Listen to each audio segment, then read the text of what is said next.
আমি জানি না তুমি আমাকে কিভাবে পাবো, আর আমি তোমাকে কিভাবে পাবো আমি সেটাও জানি না।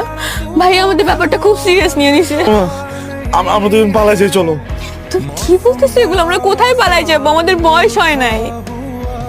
আমার হাতে আমাদের সময় অনেক কম, আমি বেশিক্ষণ থাকতে পারবো না, আমার যেতে হবে। সাবধানে যাও। ভাই তুমি প্লিজ ওকে কিছু বলো না ভাইয়া, বলো না ভাই। আমি তোমাদের মাইনে নিলাম, যাও। বাসায় যা, বাকি আর যা না